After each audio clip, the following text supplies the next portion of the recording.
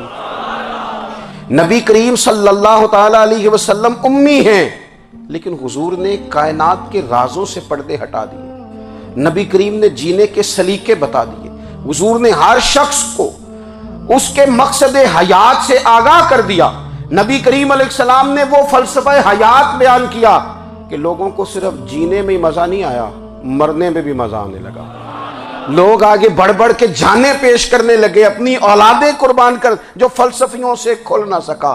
اور نکتہ وروں سے حل نہ ہوا، وہ راز ایک طیبہ والے نے بتلا دیا چند اشاروں میں۔ محبوب کریم امی ہیں، لیکن حضور نے اس طرح دنیا کو سکھایا، اس طرح دنیا کو پڑھایا، اس طرح حضور نے علم کے چراغ اور دیپ روشن کیے کہ قیامت تک جسے روشنی ملے گی نا، اسے صرف دروازہ مصطفیٰ سے ملے گی، اسے رسول کریم علیہ السلام کے در دولت سے ملے۔ کچھ لوگوں نے کہا یہ اپنے پاس سے آیات بنا کے لاتے ہیں، اپنے گھر میں بیٹھ کے دعوے کر لینا تو کوئی مشکل کام نہیں نہ ہوتا، سارے لوگ ہی کر لیتے ہیں۔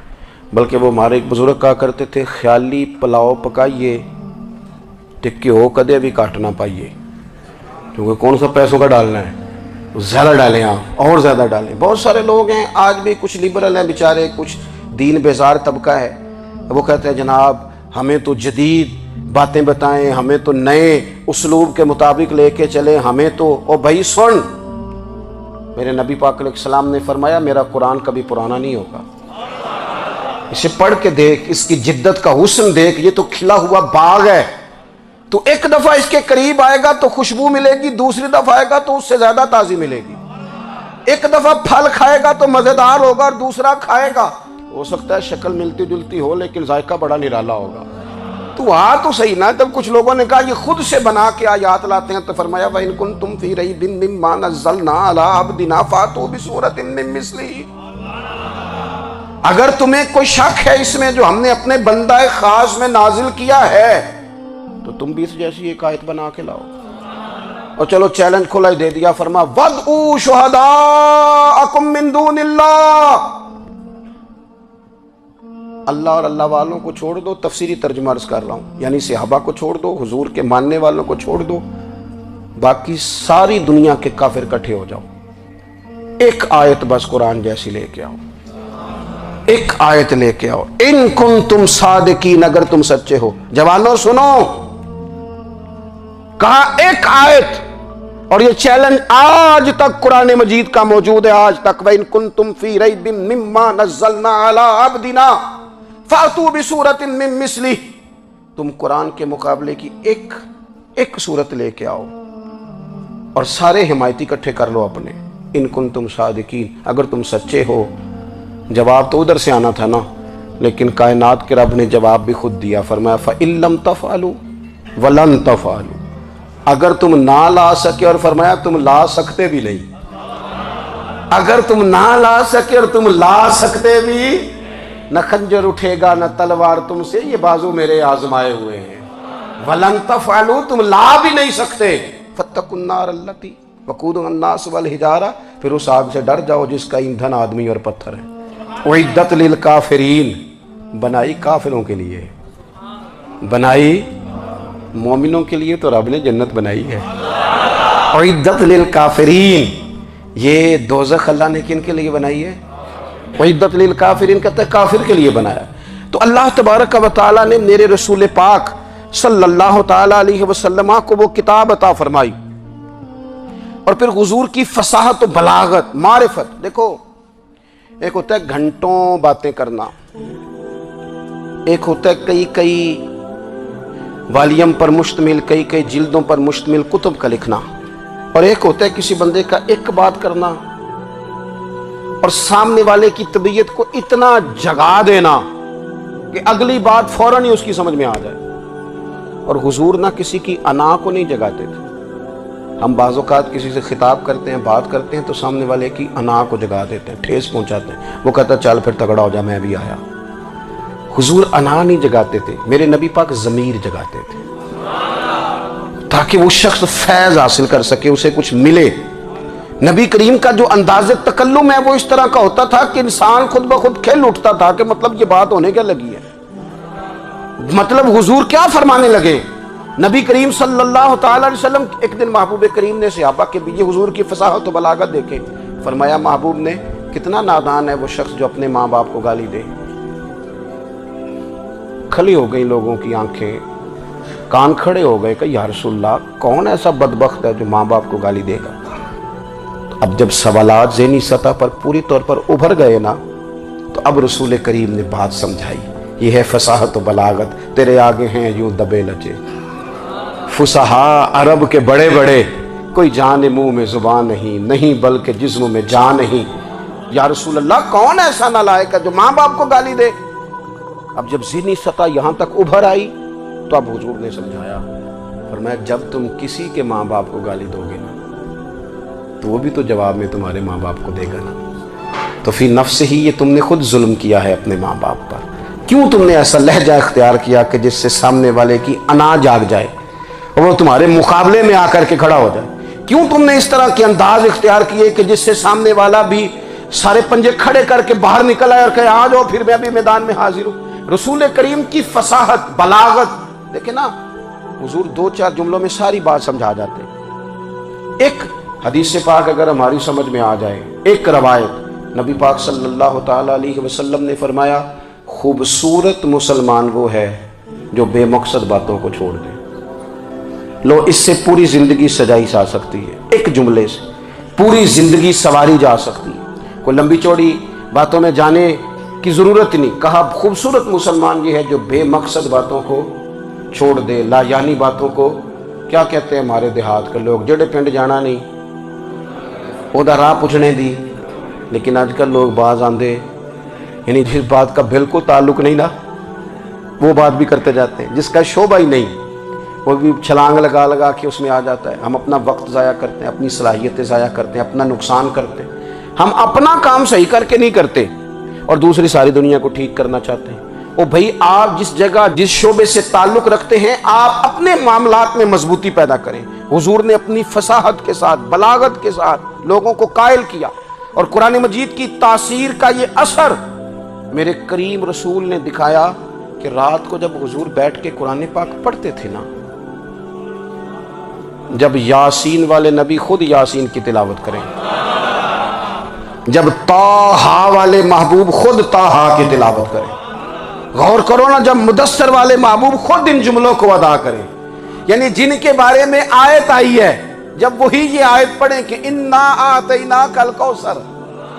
یعنی جن کا ذکر ہو رہا ہے جب وہ یہ بات کریں کہ یا ایھا النبی انا ارسلناک شاہدا ومبشرا ونذیرا لتؤمنوا باللہ ورسولہ وتعزروہ وتوقروہ وتسبحوہ بکرۃ واصیلا، جن کے بارے میں آیت آئی ہے جب وہ یہ کہہ رہے ہوں کہ ورفعنا لک ذکرک، جب وہ کہہ رہے ہوں والضحیٰ واللیل اذا سجا، ذرا اس کیفیت کو دیکھیں جب محبوب خود پڑھ رہے ہوں، اور جو حضور پر آئی ہیں اس کا ذائقہ، اس کا لطف، اس کا انداز بھلا کیا ہوگا۔ حضور جب رات کو پڑھتے تھے نا قرآن پاک تو جو پکے کافر تھے نا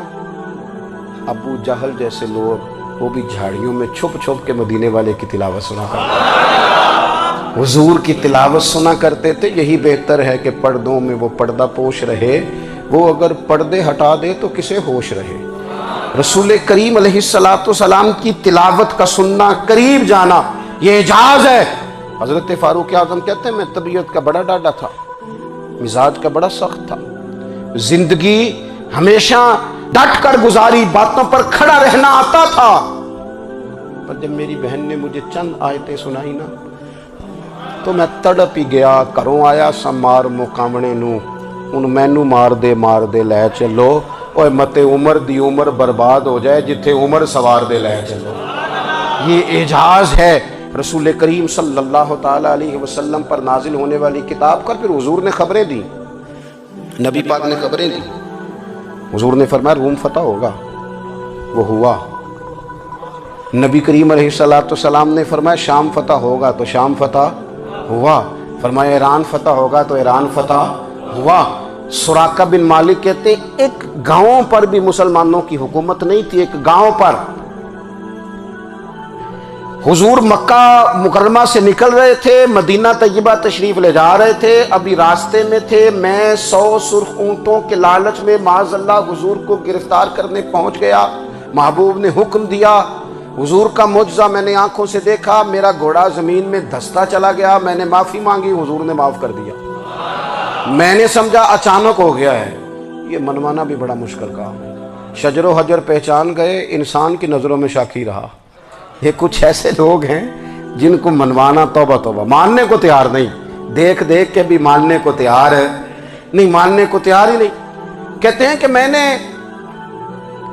پھر چاہا آگے بڑھنا تو پھر زمین کے اندر میرے گھوڑے کے پیر دھنسنے لگے، پھر معافی مانگی۔ کریم تیرے معاف کرنے کی ادا پہ بھی قربان جائیں۔ یہ نہیں فرمایا کہ تو بار بار یوں ہی کرتا ہے، فرمایا معافی مانگتا ہے، جا میں نے معاف کیا۔ کہتے ہیں 3 دفعہ میں آگے بڑھا، 3 دفعہ حضور نے معاف کیا تو مسکرا کے فرمانے لگے تو یہاں مجھے گرفتار کرنے آیا ہے، وہ کیسر روم کا علاقہ فتح ہوگا۔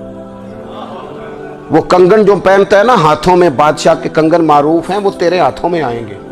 اللہ کرے آپ سمجھیں۔ یہ جو لوگ ڈری ڈری سہمی اور ہمارے بچے مایوسی کی معاذ اللہ باتیں کرتے ہیں، وہ دیکھیں حضور کس طرح کی گفتگو فرماتے ہیں۔ دوستو ویڈیو اچھی لگی ہو تو ویڈیو کو لائک کر دیجیے گا، اور پیر اجمل رضا قادری کے بیان سننے کے لیے ہمارے چینل کو سبسکرائب کیجیے اور بیل کے نوٹیفیکیشن کو بھی دبا دیجیے تاکہ آنے والی ہماری ہر ویڈیو جلدی سے آپ تک پہنچ سکے۔